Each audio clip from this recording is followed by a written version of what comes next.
Өткенде бізде мынандай спор болды да жігіттердің арасында. Енді бастап жатқан кәсіпкерлер бар. Енді жаңағыдай студенттер жұмыс жолына, еңбек жолына енді түскендер бар да. Сол моментте көбінесе сүйікті істі таңдаған дұрыс па, әлде бірінші жаңағыдай ақша табатын іске барған дұрыс па? Ақшан жоқ деп ойлаймын. Табысың жоқ қатты. Иә, енді бастап жатқан кезде ше. Бұл жерде маған да ондай сұрақтар келеді. Бұл жерде екі нәрсе ғой. Біріншіден қараңыз, мен айтамын ғой, мына гигиеникалық жетістікке жету керек, деңгейге. Базовый. Енді ішетін асың, киінетін киімің дұрыс болып сондай деңгейге жету үшін. Сонда жастар сұрайды, бірінші соған ақша тауып, сосын сүйікті жұмысын іздеген дұрыс па? Жоқ, мен айтамын. Бұл жерде бұл не емес қой, сүйікті жұмыс деген ол Rolls-Royce Mercedes сияқты емес. Бірінші Toyota Camry'ді алып, сосын оған ақша жеткеннен кейін Mercedes алу. Мәселе онда емес қой. Сүйікті жұмыс табудың мәні ол сенің тиімділігіңді, эффективностьті көтеру деген сөз. Әрине сен былай да істеуіңе болады. Бірінші бір жұмыс істеп, кішкене ақша тауып, сосын сүйікті жұмыс істеуіңе. Бірақ басынан бастап сен сүйікті жұмысымен айналсаң, сен сол ақшаны 2-3 есе оңайырақ табасың. Саған жеңіл беріледі. Бірақ уақыт ұзақ болуы мүмкін ғой. Мысалы үшін қараңызшы, бір адам айталық, мысалы үшін әнші, болмаса ютубер, мысалы айталық.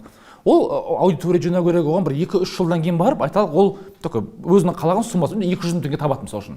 Бірақ ол қазір Гловаға, болмаса Яндексте таксист болатын болса, ол ақшаны сразу табады. Мысалы үшін 3 жыл күтпейді.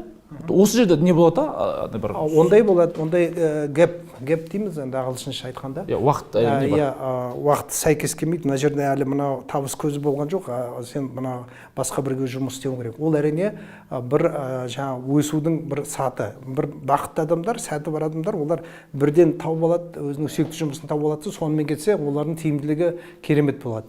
Ал кейбір адамдар сүйікті жұмысын біліп отырса, одан ақша табу көзін әлі жасай алмады да, сондықтан мына жұмыспен айналысуға мәжбүр болады.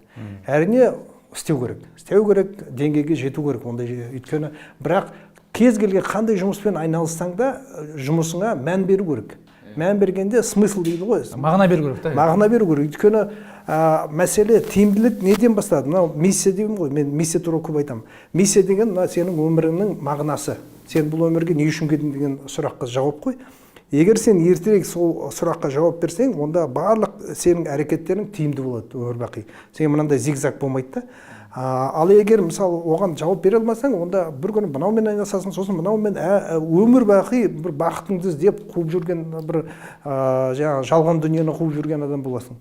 Сондықтан неғұрлым ертерек тапсаң, соғұрлым сен тезірек тиімді болып бақытты боласың. Ал енді бұл жерде былай. Кейде мысалы маған үлкен кісілер жазады, 60-тан асқан, 65-тен асқан бір кісі жазды маған. Айтады, менің жасым келіп қалды, мен миссия іздейтін уақытым жоқ дейді. Мен бітті уже, қандай миссия, бірақ бақытты болғым келеді. Мен айтам, ол үшін қазіргі күнге дейін істеп жатқан жұмысыңызға мағына беріңіз. Мағына. Мен бір айтатын бір притча бар, притча енді история. Әңгіме. Сол мысалы бір күні бір ақсақал өзінің шәкіртімен жөнінде мешіттің жанында өтіп бара жатты. Сонда өтіп бара жатса, құрылысшылар ремонт жасап жатыр екен жаңағы мешіт.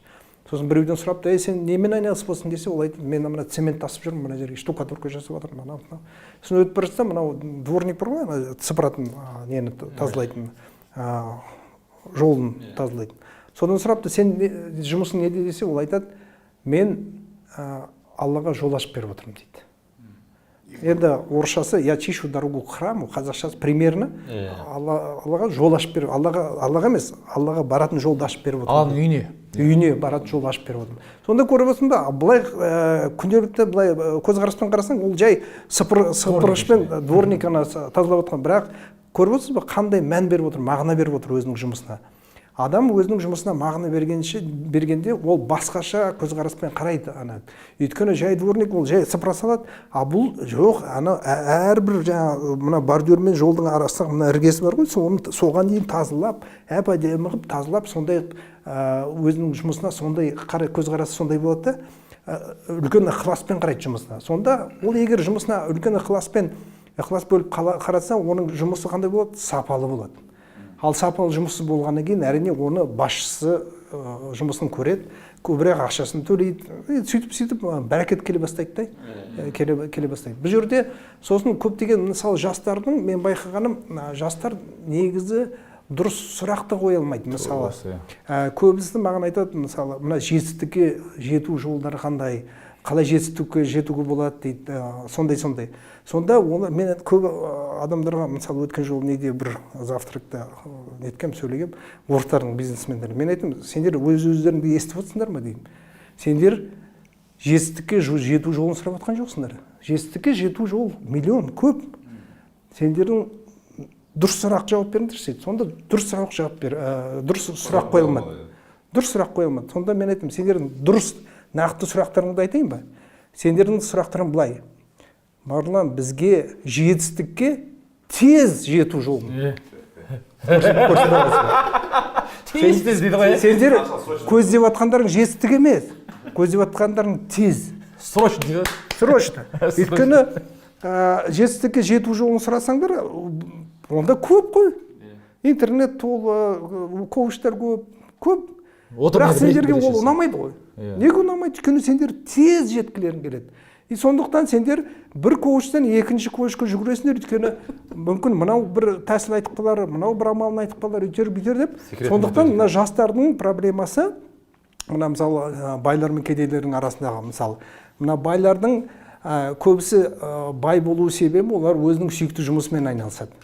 Ал мына кедейлер көбінесе сүйікті жұмысын іздемейді, олар тәсіл, амал, тез техникаға құрал, сондай, сол бір құпия сондайларды іздейді да, бірдеңені тауып алсам, тез істеп кетсем, тез жетсем екен деп. Ал ол исламға қарсы келетін нәрсе, қарама-қайшы. Өйткені исламда тікелей айтылған ғой. Бәракатты мен сабырға берем деп. Сабырлық деген ол бәракаттың бастамасы. Егер сабыр сақтасаң, ол сабырлық өзі екі нәрседен тұрады. Бірінші сабырлық ол күту білу, асықпау. Екінші ол төзімділік, шыдамдық.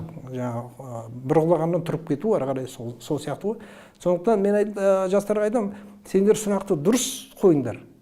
Егер сендердің сұрақтарын мен қазір дұрыс сұраққа аударсам, онда сендердің сұрақтарың Мардан аға, мына жетістікке қалай тез жете алсақ деген сұрақ. Оған менің жауабым жоқ. Кешіріңдер. Өйткені жетістікке жету жолын мен айтып беремін, ол миллион жол. Бірақ қараңыз, жетістікке жету жолдар көп. Бірақ жетістікке жетпеу жолдары санаулы. Қалай жетістікке жету жолдары? Миллион. Көп. Жетістікке жетпеу жолдары санаулы. Сонда жетістікке жетпеу жолын қарастыру керек қой. Ең бірінші жетістікке жету жолдарын зерттемеу керек. Жетістікке жетелемейтін жолдарды білу керек. Қашу керек. Содан қашу керек.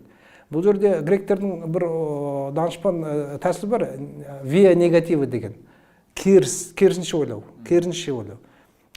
Жетістікке не апармайды деген нәрсені содан қашу керек. Қалғандардың бәрі егер мысалы, егер жалпы айтатын болсақ, егер сен сүйікті ісіңмен айналыссаң, және жетістікке апармайтын жолдарды білсең, осы екі нәрсе былай жетеді. Болды. Басқа ештеңе жоқ.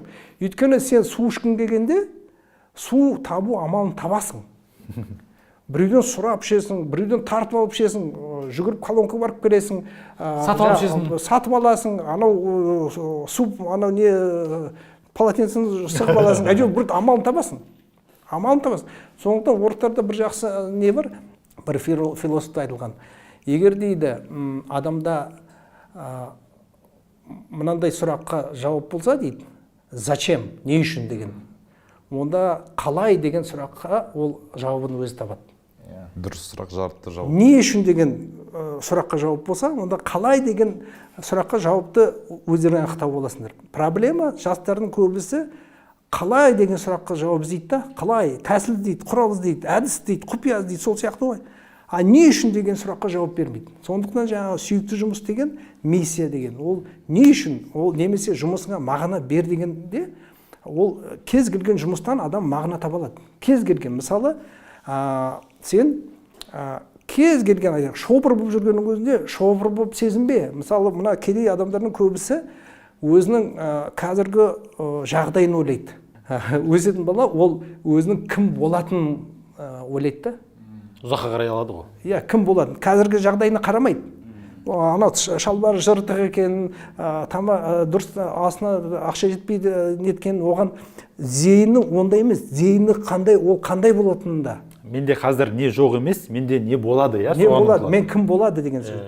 Менде қазір не бар емес, менде не болады. Мен кім емес, мен кім болам деген мәселе сонда.